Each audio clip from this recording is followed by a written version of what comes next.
L'imagination au pouvoir. Mai 68, c'est la chienlit, comme dirait le général. Étudiants, ouvriers, ça manifeste, en général. Soyez réalistes, demandez l'impossible, scandent les foules. Bourgeois, vous n'avez rien compris, véhicule une affiche. Et pourtant, l'un d'eux avait eu une sacrée idée. Il a pris les désirs pour des réalités industrielles. En effet, le contrôlant de la POIP est à l'origine d'un véhicule de loisirs évoquant irrémédiablement le soleil et la liberté. Sous le pavé, la plage. Et pour la plage, la Citroën Méhari. Alors, à l'occasion de Rétromobile, et pour marquer les 50 ans de la Citroën Méhari, nous vous invitons à redécouvrir l'histoire d'une de celles qui est entrée dans l'histoire automobile. Décédé en octobre 2012, le contrôlant Paul Divoye de la POIP était un industriel français qui, après avoir quitté l'armée de l'air, prit la direction de la société d'études et d'application du plastique à la fin des années 40. Il établit notamment une importante activité industrielle de plasturgie et devient un des sous-traitants de Citroën, pour qui sa société de thermoformage de plastique, la SEAP, produisait notamment les tableaux de bord des DS, ainsi que divers éléments d'autres modèles. Avec le dessinateur Jean-Louis Barrault, il développe l'idée de réaliser un véhicule tout-chemin et financièrement accessible. C'est ainsi que naquit le concept qui a abouti à la Méhari. Les contraintes de coût impliquent de reprendre une base technique existante en grande série, tandis qu'une carrosserie en ABS teintée est fixée sur un châssis tubulaire, boulonné à la plateforme. Celle de la Citroën Diane 6 est ainsi retenue. Le moteur, quant à lui, provient de la 2 chevaux 6. C'est un bicylindre à plat refroidi par air de 602 cm3, aussi bruyant dehors que dedans. Le concept séduit Citroën, qui décide de commercialiser le véhicule sous sa marque, puis de le produire dans ses usines. La Citroën Diane 6 Méhari, de son nom complet, sort en 1968, son nom évoquant un dromadaire, on en apprend tous les jours. Présenté le 11 mai 1968 sur la plage de Deauville, alors que les contestations estudiantines sont à leur apogée, le lancement de la Méhari passe manifestement inaperçu. La grande grève du 13 mai et l'ampleur sociale des événements n'aidera en rien à la médiatisation du produit. À noter que Citroën est coutumier des lancements éclipsés par l'actualité. La ZX a été présentée en pleine guerre du Golfe, tandis que la première C3 a été révélée un 11 septembre 2001, tandis que les écrans géants des stands du salon de Francfort retransmettaient les images des terribles attentats. La rumeur voudrait que les renseignements généraux surveillent les lancements Citroën de près. Plus sérieusement et en dépit de cette présentation pour le moins contrariée, la Méhari est bien un véhicule attendu par le public. Sa simplicité, sa facilité d'entretien, sa carrosserie insensible à la corrosion à une époque où la cataphorèse n'existe pas encore au sein de la production automobile en font de sérieux arguments. Sa base technique issue de la 2 chevaux lui autorise de crapahuter sans problème. L'habitacle peut se nettoyer au jet d'eau, que voulez-vous de plus? Un pare-brise rabattable, vous l'avez. Produite à 144 953 unités, dont 9 355 CKD. Entre 1968 et 1987, la voiture a connu quelques rares évolutions durant son long cycle de vie.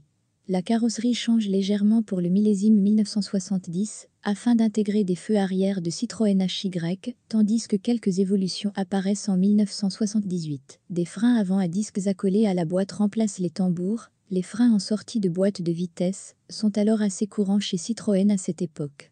La carrosserie est en ABS, pas les freins, la calandre devient démontable et la direction est retravaillée, adoucie et associée à un volant de plus petit diamètre. L'année suivante, le moteur voit sa puissance augmenter de 12%, elle passe de 26 à 29 chevaux, la Méhari récupère aussi le combiné d'instrumentation de la LN.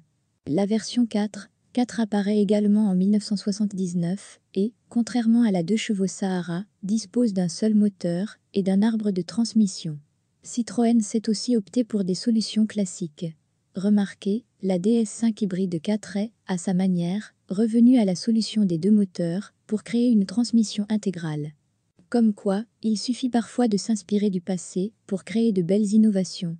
Pour en revenir à la Méhari, celle-ci a également connu une éphémère carrière aux USA, dotée d'une face avant retravaillée, afin d'intégrer des feux spécifiques et d'autres évolutions afférentes à l'homologation locale. La Citroën était classée parmi les camionnettes, se passait alors de ceinture de sécurité et a connu un petit succès du côté de Hawaï. J'entends par là 214 exemplaires.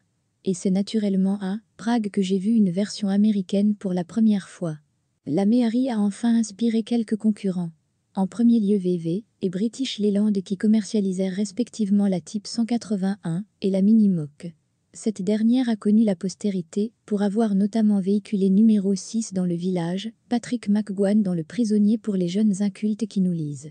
En suiveur, Renault tentera de s'inspirer de la Méhari en commercialisant les R4, R5 et R6 Rodeo, que l'histoire a oubliés.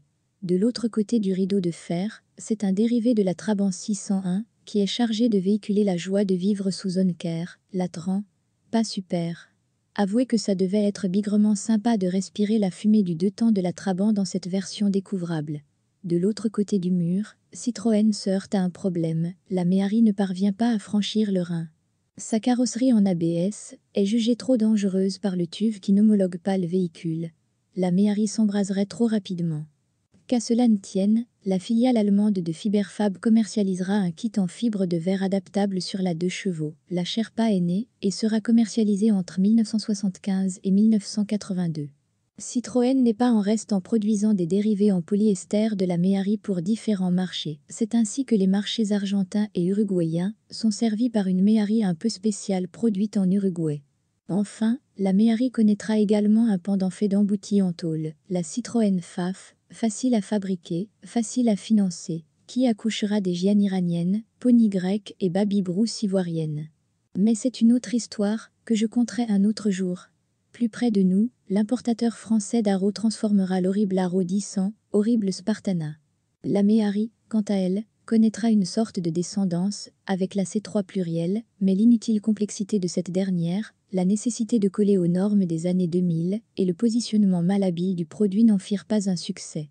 Raison suffisante de lui trouver un peu de charme.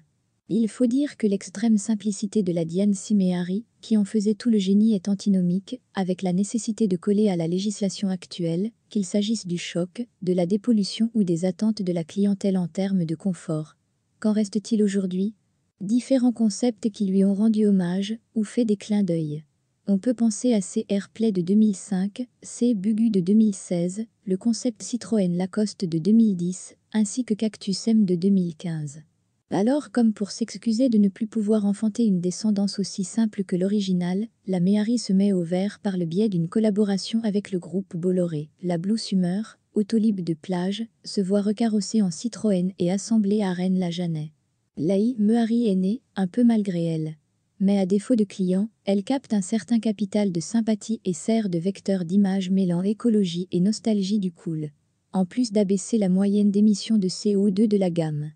Quoi qu'il en soit, la Méhari, la vraie, fête cette année son demi-siècle. Rendez-vous dans 10 ans pour un copier-coller de l'article à l'occasion des 60 ans de la Citroën Méhari.